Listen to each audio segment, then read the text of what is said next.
You know, I could make this whole list just entries about Loki. With a new show coming up, I am willing to bet there are plenty more Loki betrayals coming up, but I saved some entries for the rest of us this time.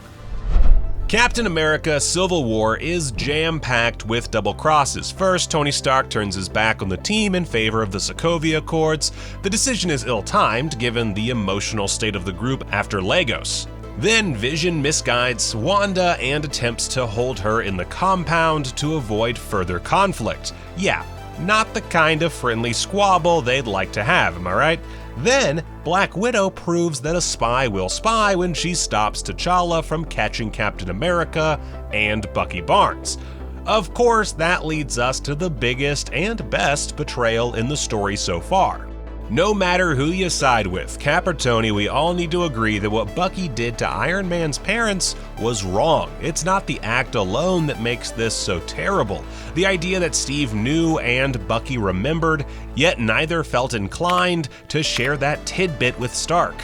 A lot of work goes into getting Steve and Tony on the same page. Iron Man was willing to work with the Avengers because Steve gave him a reason to trust him. That was blown out of the water so quickly. And he transformed back into himself and he was like, yeah, it's me. And he stabbed me. Loki tricking Thor is as sure as the sun rising in the east, assuming the sun rises in the same spot for Asgard.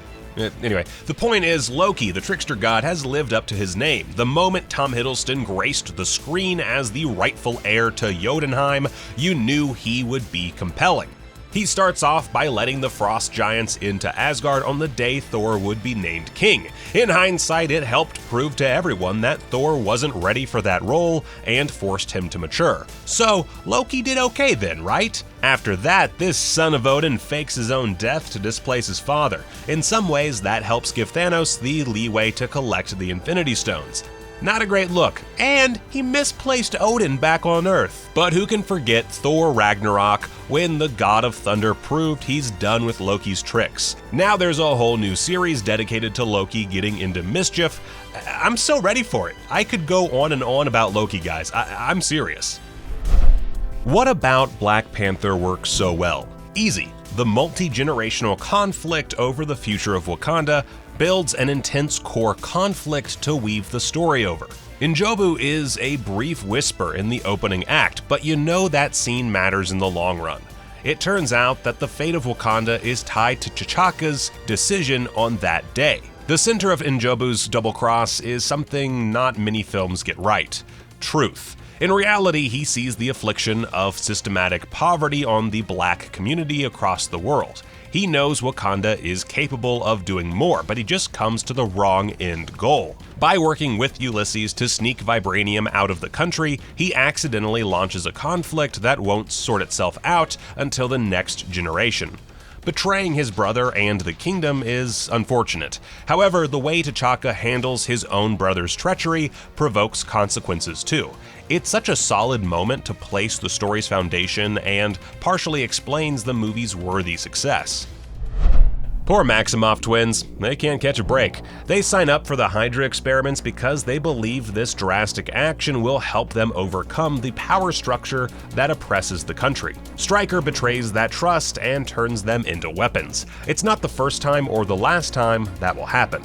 Even worse, Ultron comes over and directly seeks them out because he doesn't want to be alone in his mission. His silver tongue convinces the two of them that working with him will bring about a new age of prosperity for the people who have suffered under wars crafted by powerful men. Ultron directly appeals to the emotional stakes they have in this conflict. In the end, Wanda sees the lies in his argument. The two of them join the Avengers, but it turns out Ultron used them to help him create a weapon that will destroy their home. Then he goes and does this to Pietro. That's one cold-hearted villain when all is said and done. It's a shame Wanda suffers the most from his creation, but she does meet Vision because of all that conflict. Now this entry right here, this is why we can't have nice things. Captain America makes this heroic gesture by tossing himself into the ice at the end of his first movie. Then Howard Stark and S.H.I.E.L.D. make one big mistake.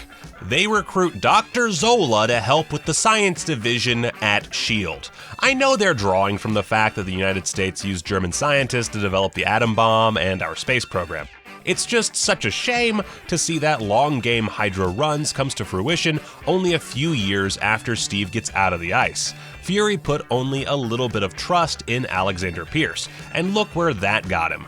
See, that's why he's right not to rely on anyone. Everything he worked on at S.H.I.E.L.D. was compromised the minute he stepped in the place. I think this betrayal hits home because you know Steve would have protested the decision to bring in former Hydra agents. Captain Rogers knows where the line is in most situations, and no one was using any sense when they let this treason happen.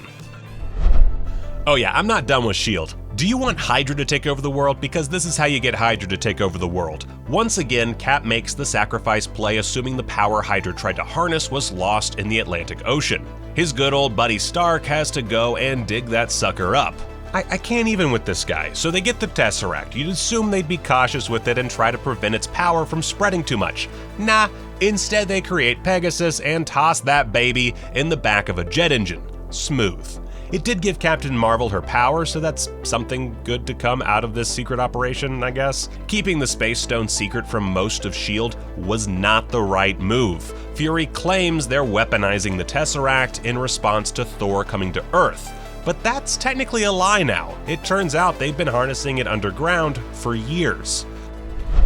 Now this double cross is so notorious it survived every movie that stemmed out of its storyline. For most of the first Iron Man movie, you assume Tony Stark was captured by the Ten Rings as a power grab. It's clear Obadiah doesn't believe Tony is in the right headspace, but you sort of assume he's a secondary villain. The switch up to kick off the third act is now legendary. Obadiah confirms what we all feared. He was trying to take complete control of Stark Industries. He tells Tony this as he pulls the arc reactor from his chest. Think about how symbolic that moment is concerning the larger theme. Stark is getting his heart ripped out right then and there. Tony lost his parents when he was still young. Obadiah became a support system for him to grow into his destiny. The majority of the movie shows Obadiah in this father-like role, helping Tony pull himself back up. But you just know that all the trust he puts in him might prove to be a critical mistake. After this fallout, it's no wonder Tony plays things close to the chest. The first 15 minutes of any feature-length movie should tell you everything you need to know about the story moving forward. Marvel movies are not an exception to that rule. It's all a part of good storytelling. We see the Ancient One draw on the Dark Dimension in an attempt to stop her corrupted pupil from leaving with forbidden knowledge. However, you don't get why Caecilius reacts so harshly to seeing her in this form until a little bit later. The betrayal ends up stinging more when Mordo sees her using this dark magic while trying to save him and Stephen Strange. We may still need to wait a little longer to see what comes from Mordo's disillusionment following this scene, but the payoff will be worth it. By misleading her students, the Ancient One inadvertently created a much bigger monster. She shows us what abusing someone's trust can do to them in the long run. We didn't really know that S.W.O.R.D. was a thing until WandaVision, but this one still gets under my skin. Okay, Eric Selvig mentions them briefly, but we didn't know much. Now that we do, I sort of wish we didn't. After all, Maria Rambeau founded the branch in 1995 to accelerate their space research and defense. You can bet there were growing pains along the way. The first time we got a peek into S.W.O.R.D. was a conversation between Monica Rambeau and the new director, Tyler Hayward. We're meant to believe he was the obvious choice to fill the hole left by Maria's passing, but boy oh boy, does that end up not working out. Turns out he'd rather turn Vision into a weapon than keep looking at the stars. I get the practical decision behind Director Hayward's attempts to bring Vision back to life. He's the strongest sentient weapon that Earth has for threats. He goes about it in all the wrong ways, then tries to cover it up in the end. Everything Monica's mother built was ruined by one guy. It's just a shame.